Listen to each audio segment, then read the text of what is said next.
these hallowed halls. You guys, I'd bring you here. We are in Cambridge at Harvard University. So excited to be. It is freezing cold. Wasn't supposed to be this cold, but I've got my wind mic on. Excited to be here. Promised you guys we'd come soon, and here we are. We had a little bit of a break in the forecast. It's going to get colder, darker, and snowier as the days go on. So I thought, all right, I had the day off. The weather was manageable as far as commuting. Let's do it. Harvard. Where do I begin? Well, let's see.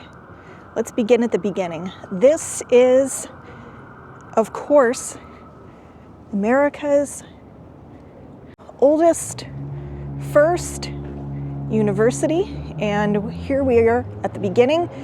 Also happens to be the oldest original buildings as part of the Harvard University complex. Founded in 1636. A lot of people mistakenly think that Harvard was started by John Harvard. It was not. It was started by the Puritan General Assembly of Massachusetts, just named after John Harvard because he was the biggest benefactor, donor, and he was an active part of the early years of it. But oftentimes money talks, and that's kind of what happened here. Imagine how many people of significance to not only America but the world has walked here. We're in Harvard Yard, and right behind me here is the place where John Hancock came every day when he attended, and this was the dormitorium. Now, very interesting, Harvard had a definite, almost like I call kind of a caste system. So students would be numbered, and it would be based on your ranking, but it wasn't just academic. You would be ranked based on your socioeconomic status, your place in society, your influence. Your academics were part of it, but there was a lot of factors, and oftentimes students would even go between ranks. So you could, start off at 8, which would be a very high number. You could get downgraded to like 56 if you behaved badly, didn't pay your dues, got bad grades, things like that. Your housing situation would also often be dependent upon your ranking and status within that system. So most basic rooms really only had a bed, a desk, and a single shelf. If you ranked up and were, like maybe in the top 30 on the list, you might be given a little extra furniture or the ability to bring your personal effects in and things like that. The food here was notoriously bad and even sparked rebellions and riots over the quality of the slop, as it was often deemed that they were giving these students, which is kind of surprising given the prestige that it's always had. But, going back in time a little bit, and I realize I might jump around a little. There's just so much to say about this, and I've been wanting to come back for a while, so I guess I'm excited. But going back in time, here is the statue of John Harvard, and you can see people come from all over the world and rub his shoe. It is considered good luck. Unfortunately, rubbing his shoe has messed with the patina on his shoe, and again, I'm sure that a lot of people come here and they think that, it's called Harvard, there's John Harvard, he must have started the school. Well, he was a Puritan and early founder of the Bay Company. This school was here before him. He wasn't like the founder. This was a group effort. But here he sits regally. And he was a good man. And he did go here. So, one of the first in a long line of, almost like American royalty. We don't have gentry here, but at that time, there was definitely, not just sort of a caste system within the ranks of the students here, but, just kind of a ranking in general from a societal standpoint.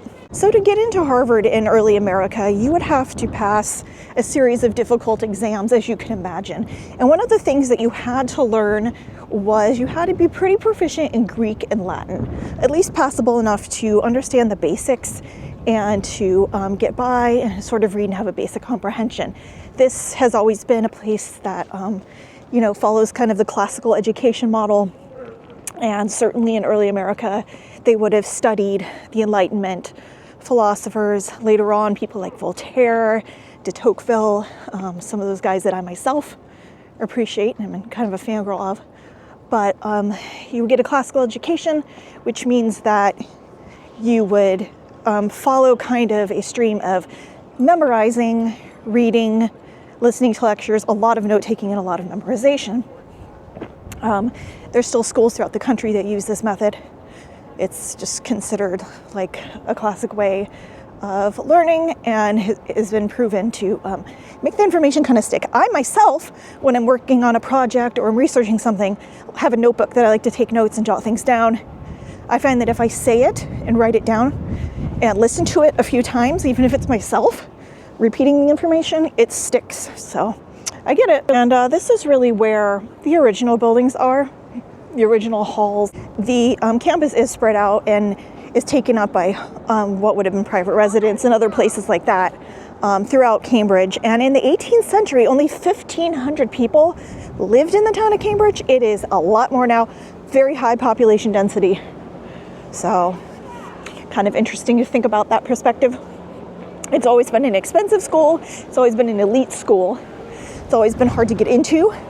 But of course, like a lot of other things, in some ways, she ain't what she used to be. Just as you kind of look at the sad decline of, society and morals and things like that. But yes, it was, you had to take tests, you had to be proficient in the ancient languages and have a certain level of understanding about, the greats, the masters, the philosophers, and religion, because this was a school of divinity founded by Puritans, and religion would have been a huge part of all of that. And speaking of that, here is a church. This is the Memorial Church. And let's see if we can take a look. The stone from the fabric of St. Saviour's Church, Southwark, London, now the Cathedral Church of the diocese, commemorates the baptism of John Harvard there on November 6, 1607. Very cool. And in we go. This is a beautiful building. I don't want to talk too loud.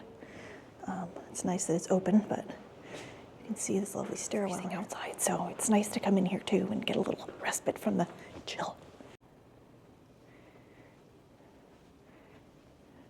There are a few historic churches around town, of course. Some original. We passed one from the 1620s coming into town earlier. So kind of ties into what this place's original intent really was as part of the classical education. You were getting a theological education as well. Man, this is really cool. What a beautiful building.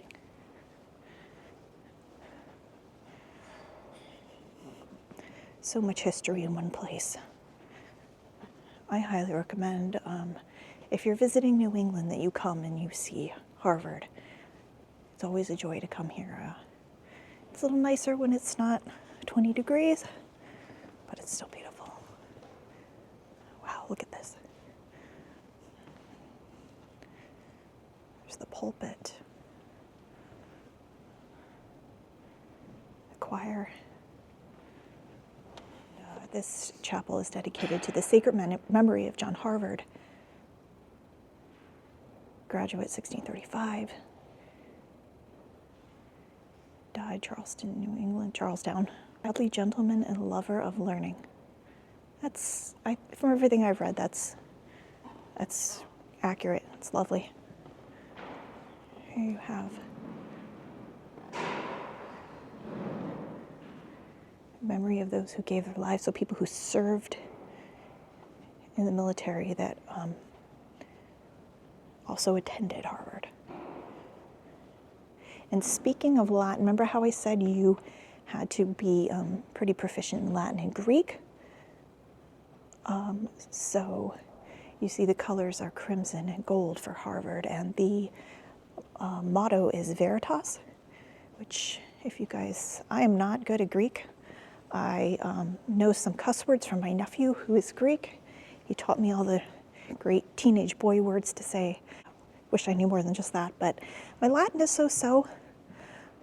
But of course, veritas means truth, which, you know, as the philosophers say, truth is everything, and truth for truth's sake is what we should seek, and makes for a lovely motto, especially for a place of higher learning. Like I said, in some ways she ain't what she used to be, but the foundation is there. I bet that this pipe organ sounds amazing. This is really, really, really beautiful. The reason for coming today, by the way, was based on somebody's birthday that ties in with all of this. You'll see in a second.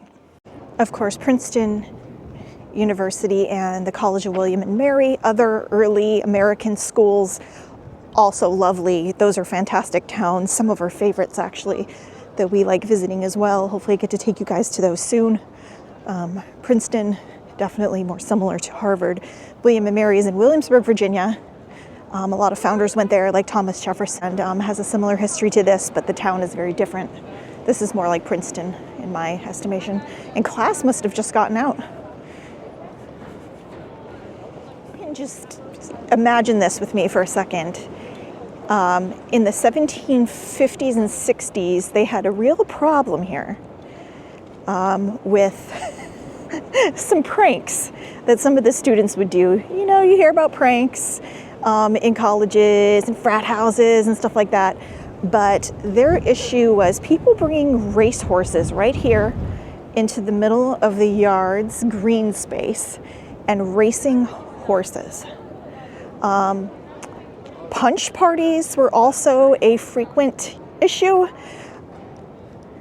Some things never change with colleges, right? Well, at Harvard, they loved their punch, the adult kind, not the kiddie kind.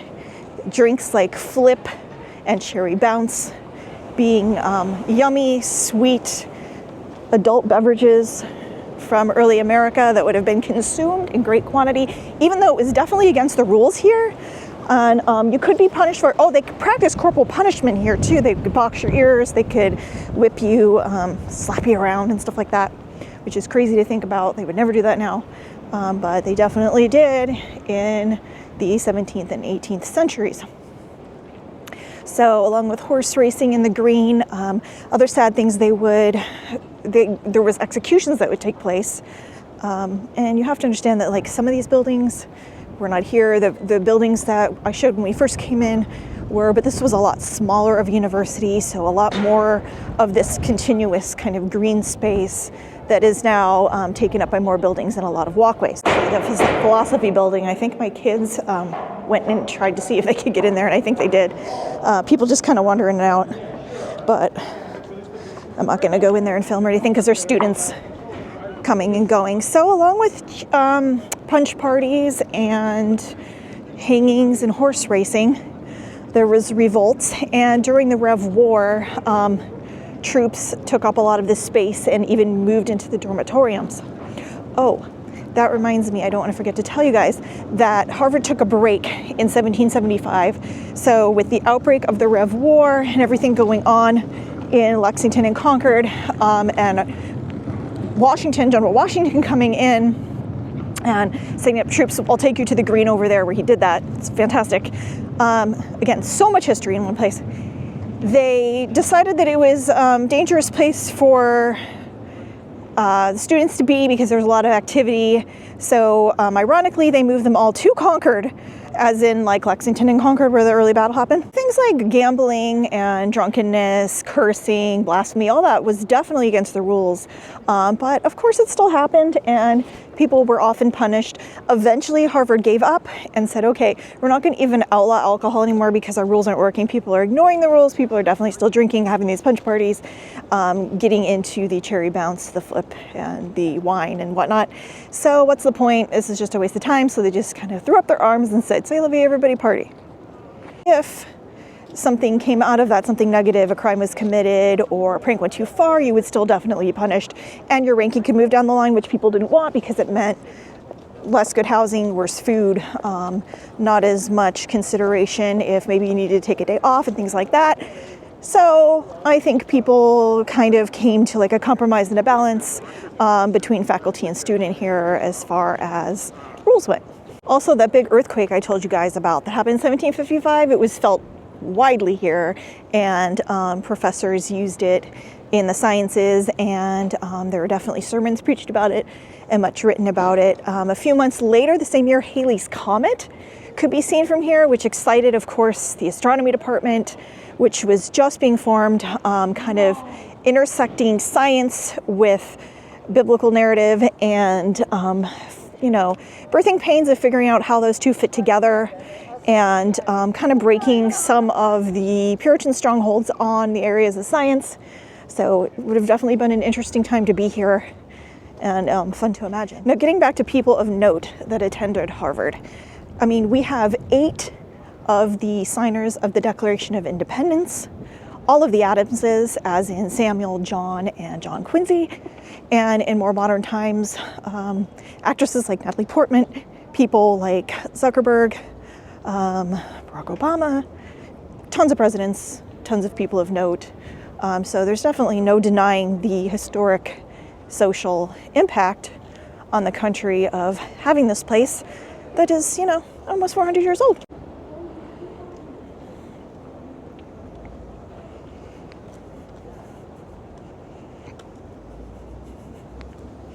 So one of the things that really inspired me to come here today and got me out of the house and conquering the bitter cold was the fact that it is a very important person's birthday today that most Americans don't know about, have no idea who he was or his impact on the country. But I wanted to enlighten you guys, and I thought no better day to celebrate it and talk about him than on his birthday. About a guy named Judah Monis, professor and rabbi at Harvard University. The boys went over to the art museum, so we're going to check in with them there, and on the way I will tell you about this amazing man. So for the first about 100 years of Harvard being a university and teaching the classics, of course, Greek and Latin among them, like I said, there was no Hebrew course. And it was decided that that was no bueno. So they set out to find somebody who was proficient in Hebrew and proficient enough in English as well, was intelligent, and would make for a good professor. That's where we get a man named Judah Monis, born in Italy, New York, owned a store, was a rabbi. He taught Hebrew lessons in Jamaica, New York, in the city. And he comes here and he applies and he gets the position. He is now going to be a very important professor of the Hebrew language here at Harvard. This made him the first Jewish professor in all of North America, and the first one to teach Hebrew as a course at any university in North America. The course was notoriously hard, and it was noted that his bookwork was no joke. It was difficult to pick up, but it enlightened people and helped them to better understand the theological courses they were taking, the reading of the Bible in the original manuscripts, of course. So that's a huge success, and they're very happy to have him. He ends up teaching here 1722 to 1760, which is pretty amazing. So he was Dr. Joseph Warren's Hebrew teacher, which is so fun to think about. That's like a very full circle thing for me, trying to find how to get over to the art museum. So he comes in 1722, and in 1723, Judah takes some courses here, and he discovers a different part of the Bible that he wasn't really familiar with, and that would be, of course, be the New Testament. So as he studies and he takes these courses, he decides, hey, I think that I believe I'm picking up what they're putting down. So he gets baptized and is considered like one of the first, I mean, we don't know for a fact, but he may be the very first Messianic believer in all of North America.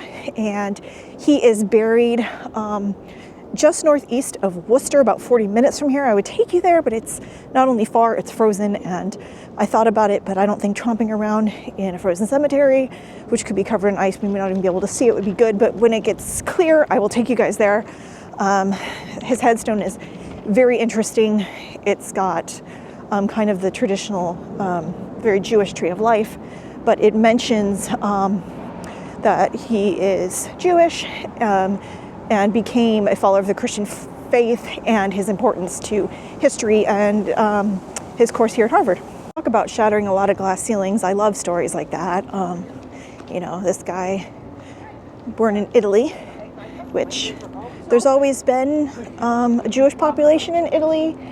It's never been huge, but they have always been there. It would be a mix of people from different lands, or even possibly people that came over in the time of Emperor Titus. So very, very, very, very early on. And of course, Jewish people can be found all over the world. And Judah-Monas was definitely one of them. Look at this, is the Science Center. So of course, this is a modern building, but thinking about Halley's Comet there again. And I'm trying to figure out where in the world the art museum is. Maybe, I think possibly down here. It is a hustling and bustling place. In the summertime, this place is a madhouse or a zoo.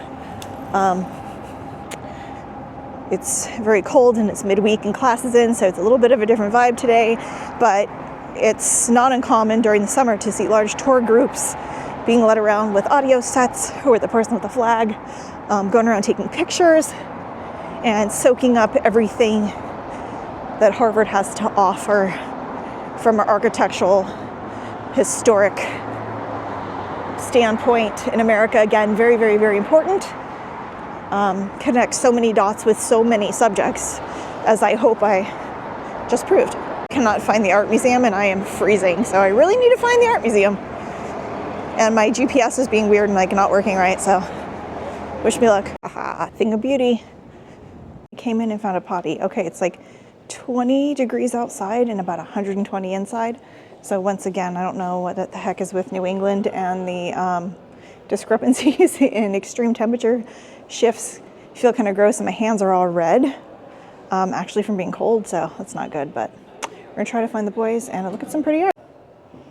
And I do think I remember what I don't like about this museum. It's got like glass in really tall stories, and you guys know I don't do heights, so I'm already a little bit So this is kind of the atrium where you first come in at the ground level. And this used to cost money, but is actually free right now through an endowment, which is extremely cool. See how it goes up there. Me no likey. Incredible stuff in here. My goodness, such a recognizable face. Of course, that's Van Gogh. Self-portrait. There are some serious treasures in here. And there are, another Van Gogh, look at that. There are a lot of museums around Harvard University. Some like this are free, some are not. But there's a lot to do in this area. Degas, the famous ballerinas, of course. Oh, look at this. Monet. I've loved Monet for a long time. Huge fan. Need to get over there to France to see the actual water lilies. I've just always been a fan of the Impressionist painters. A very famous painting by Manet. Beautiful. Postponing the inevitable. I think I'm going to have to go upstairs. Cling to the wall edge. This isn't so bad. If I can just chill here and cling and kind of go in these galleries, then I'll be good to go. Rome in 17th century.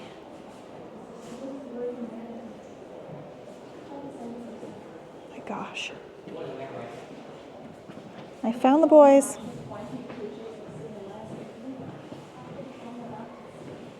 My gosh.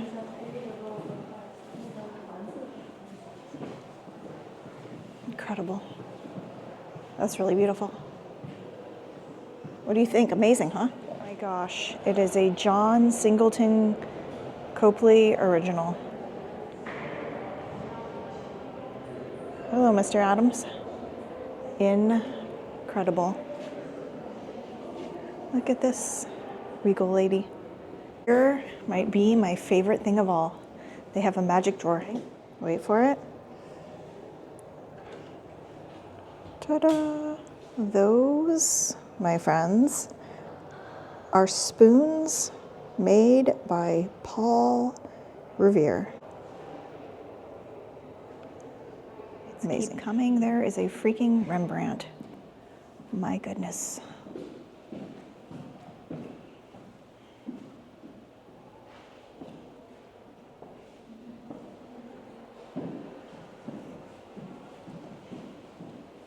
The ability to pick up a brush and just create life out of nothing, it has always amazed me. Huge fan of art and art museums, preserving these incredible things for future generations, but oh, that's gorgeous. Brings me to tears. It's so beautiful. But these God-given talents that these people have to be able to do this is just amazing. Look at this. The interior of the Kirk Amsterdam with a sermon in progress. Look at the detail. You can be swept back. One of my favorite ways to time travel. Look at this. The outfits reflecting the time period. And the best ones to me are the ones that depict everyday life like this. Just people going to church. And there you see the minister up at the pulpit. The beautiful church. By the way, we really want to go to the Netherlands because of the museums, the history. And I want to see the darn tulips, so hopefully we get to go there soon. But oh my gosh, look at how beautiful.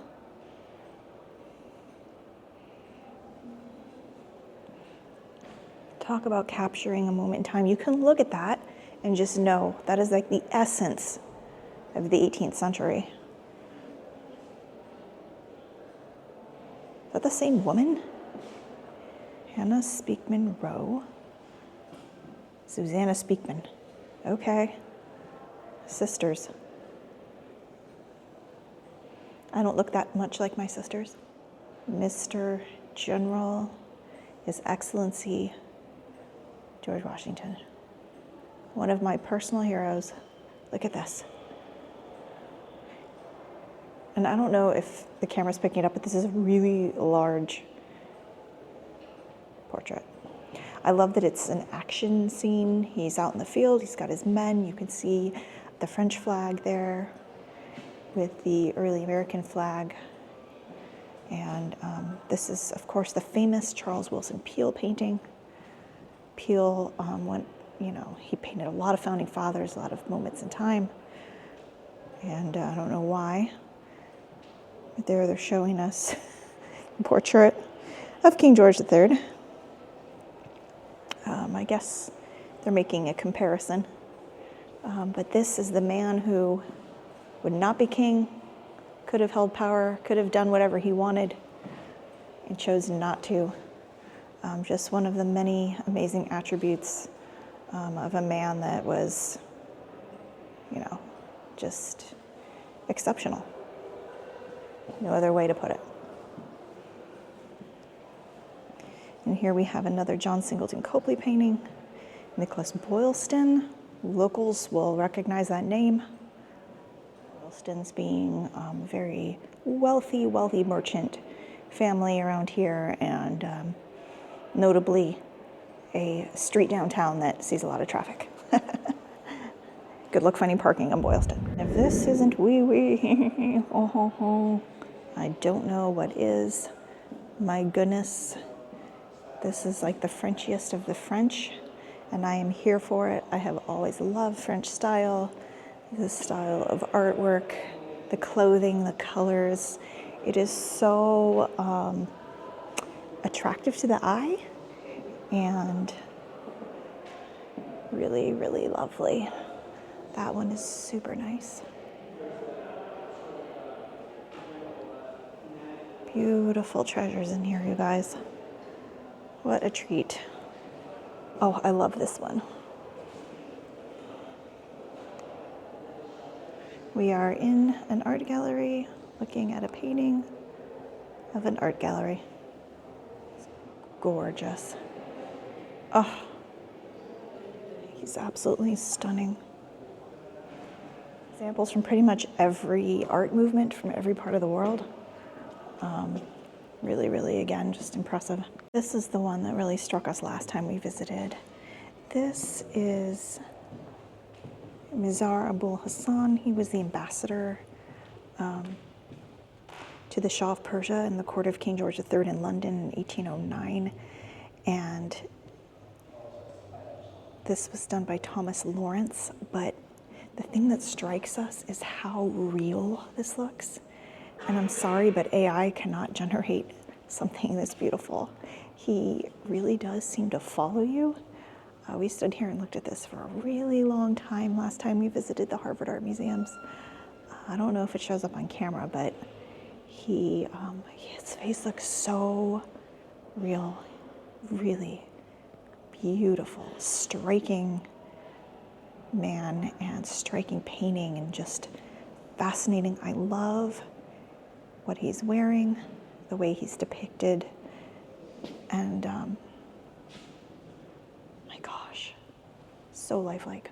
Probably spend hours and hours in here showing you all of the treasures, but I think we're gonna have to go back out into the cold pretty soon. Heck, I could spend hours in here just looking. Ditched me again. And I was approached by a museum worker asking if the videos I was taking was for personal or professional use, and I'm like, I am not a professional. I didn't know what else to say. I didn't really know what she meant by that. It was weird. I don't know what that means. But she said okay and let me keep recording, so I'm assuming I'm good to go. Ancient art in here as well. Oh, and down the street there's several more museums. There's like a natural history museum, a science museum. There is a Near East and Egyptology museum, a Middle East museum. There's just tons to do in this area, and we'll continue to come back and show you guys when we do come. But wow, what a treat. Here we've got some iconography, religious symbols and whatnot. But yeah, it's always this. I love this kind of thing. These are my favorite kind of days. This is from the 2nd century, and it looks like he has a thistle for a tail. Wow, we came outside, and it's kind of nice. Of course, it was 120 million degrees in there, but it's sunny, so that's good. So I think we're going to try to see if we can find the Egyptology or Near East. They have both of those. We're not sure which is which, but maybe a different museum. The architecture is insane. Man, it's windy, and I hope that my wind mic that I'm wearing today is working out. I spoke too soon because I said that it was nice when we came out. It's the wind. When the wind doesn't blow, it's like actually warm. The wind is so cold, and these are like big gusts. I found the archaeology museum. Too bad you're not in your indie outfit today. These cost money and one of them's free. We're not sure which one. We'll find out. Try the archaeology museum first. Let's see. So this one does cost money, which would not be a big deal. We just don't have a whole lot of time because they close soon. And the Near East Museum is the one that is free, but they closed an hour ago. So we'll have to do this a different time. Oh yeah, that is cool. Yeah, so they've got some neat stuff. Definitely we'll have to come back and kind of do all the museums in this section. It's a little bit of a walk, but it's kind of chill over here. So I wouldn't mind coming back and checking out what this part of Cambridge has to offer with the Harvard Museums. It's very cool. We've really spanned the globe and spanned time frames, haven't we, today? My goodness, from Judamonis being the first Hebrew scholar and Jewish professor, Hebrew writer in America at the first college in North America, university in North America, founded by the Puritans in 1636, to art from all over the world and all across space and time, to what Harvard was like in the 17th and 18th centuries. I hope that I gave you guys a lot of knowledge, a lot to think about, and hopefully spark some interest. Hopefully something so interesting that you guys maybe even, get a little fire going in you and want to explore more of it yourselves. To me, of course, history is amazing. History is very much alive. and always worth exploring. It's not blowing, it's fine, like it's warm. It's weird, it goes from like 40 degrees to like 15 degrees with every gust. It's kind of different. I'm not a fan, but again, it's okay. There's not that much snow on the ground, a lot more snow, and it took, what did it take, an hour and 20 minutes to get here? Yeah, about an hour and 20 minutes, so a little further than just going to Boston or some of the other areas that I frequent, just because you have to go on the other side of the Charles River, get through some traffic, and kind of go up and around to get here. But look, there are little treasures all throughout, and yeah, a lot of the beautiful houses that line these streets have historical context. Some of them are now professors' homes, some of them are administrative buildings, some of them are museums. You have kind of a mixture here, walking along the brick roads of Cambridge and Harvard.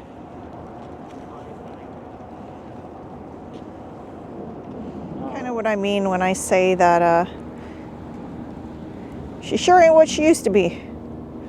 Times have changed. That is for sure. They are so cool. Going back through the gates. Let's see what this says here.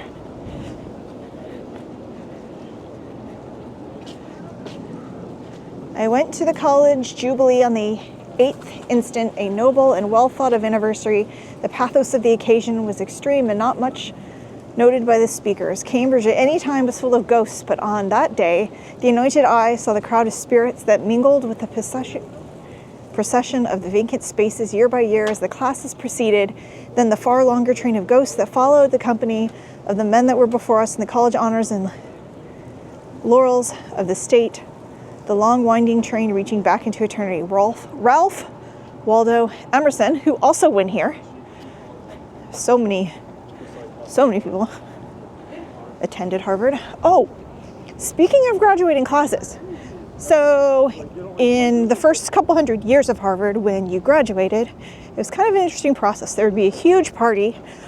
Students had to pay for very fine silk gowns. You had to buy your degree. So you already spent all that money to come here, and then you had to pay, like literally for the scroll of paper and for the ceremony. And it would be a couple days of celebration. Your family would come, similar to now. And I think more of the cherry bounce and the wines and the flip were coming out, and it was like party time. Even in early Harvard we found a well. In 18th and 17th century Cambridge, you would not want to drink the water. You would definitely want to be drinking the ale and probably the cherry bounce and the flip, because that water could kill you. Smallpox, measles, dysentery, and horrible diseases like that were rampant here, and they did have a big measles outbreak that took out a lot of people, and was a huge concern. They would quarantine at times. I've read about this. Another area of colonial American life that I'm fascinated by is the medicine. And you had a lot of people living in close quarters, similarly to now. And of course, you would get outbreaks of things. Siren in the background.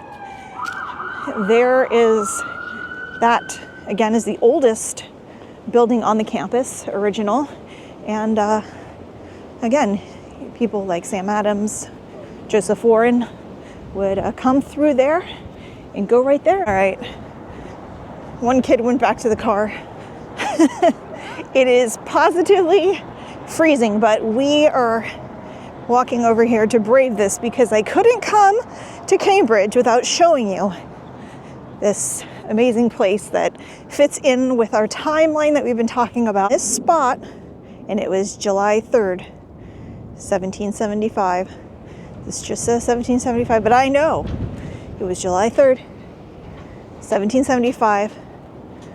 Just Just about a year later, we'd be a free nation. But here in 1775, just after the powder alarms and the battles of Lexington and Concord, troops met up and encamped here to meet up with General George Washington, who would now take command of the newly formed Continental Army that would go on to defeat the British Loyalist faction in the Revolutionary War for Independence, a war that has shaped my life, changed me, shaped the world, given me so much passion and so much to dream about and think about, and so much inspiration, and has made the world a better, amazing place. And we are leaders of that free world because of what brave men and women did, and because of the leadership of my guys, and of course, of the amazing General George Washington. Cannons are actually from Castle William. They were abandoned by the British. George Washington was here for almost a year. It was about, 10 months until the Siege of Boston, which happened the following year. Not quite a year, but yes. Imagine, being picked to be commander in this new conflict. And these were people that considered themselves British citizens. He was Colonel Washington of the French and Indian or 7 Years' War, as it's called elsewhere. And, they wanted peace. We tried and we tried and we tried. And the die was cast, as it was said. There was no turning back. And this place and moment in time became everything. Trying to get to one particular beautiful home that is very, very historic to end this off, rounding out the video with something very special. This is the Longfellow / Washington headquarters home. Iconic, amazing place of so much history, and I couldn't complete the day without taking you here. I love it. Now, do you see the path here? That is solid ice. So we are going to have to go around, but we will figure it out. It is owned and operated by the National Park Service and open seasonally for tours, which I actually don't recommend because, well, I have very personal feelings about the way that they conduct things here. Sadly, they misrepresent history a lot. That is all I will say about that. It isn't an accurate representation of Henry Wadsworth Longfellow or George Washington that's being presented here. The narrative is very, very bad, and it makes me very upset. I'm hoping one day that changes. But you can always come in the off season and walk around and look at it. This was the Vassal House. He was a loyalist who actually ended up fleeing with his wife out of the city. And when he did that, we took it over. And George Washington lived here for almost a year with his troops being just down the street there in the green. He was with them on the green where I took you previously for a while until they got it sorted and said, we can't have our general living out in these conditions. And I know if the day was like today, he'd be freezing his butt off. So they moved him here, and it was good because he could conduct meetings, have guests over, organize, and figure out, what the heck we were going to do with our military and how we were going to proceed. So it's good that he had comfortable lodgings in this beautiful home. Later on, it was purchased by the amazing author, Henry Wadsworth Longfellow, and he raised his family here. This is the home that sadly his wife passed away in after she tragically, horrible fluke accident, she caught on fire. Very, very sad. And she did pass away in this house. He continued to stay here, and was a professor at Harvard just down the street. So we're literally like 2 blocks from the school where we just were. So this is very much part of, the Harvard complex. And this one says, to our little friend of 14 years, 1800 to 1814. So, I mean, you guys, come on. Like, talk about the human condition and human nature. I mean, here's a man, a great man, Longfellow in this instance, and, raised his family here. They had pets, like a lot of kids and families would. This was a house that has seen a lot, its fair share of triumphs and tragedies, some sadness and sorrow, and even the loss of family pets. But again, the human condition is very real, and it's, I think, something that everybody can relate to. These are beautiful gardens. During the spring and summer, you can come here and see all this. They're, winterized right now, but this is very lovely. There's the carriage house over there. Again, the gardens. The house was added onto by the Longfellows. They had a big family, so you could see why. And he was very, very, very successful in his writing career, his professorship, and he was a wonderful, wonderful man. It's fun to imagine, like, when they lived here, and him and his family coming up the steps and coming into this amazing place, and going back 100 years before. Oh, look, they got an Amazon package. Going back 100 years before, General Washington living here for not quite a year, it was almost a year, as he built the Continental Army and made a way for a new nation. So, it doesn't get better. This is it. Look how beautiful this is.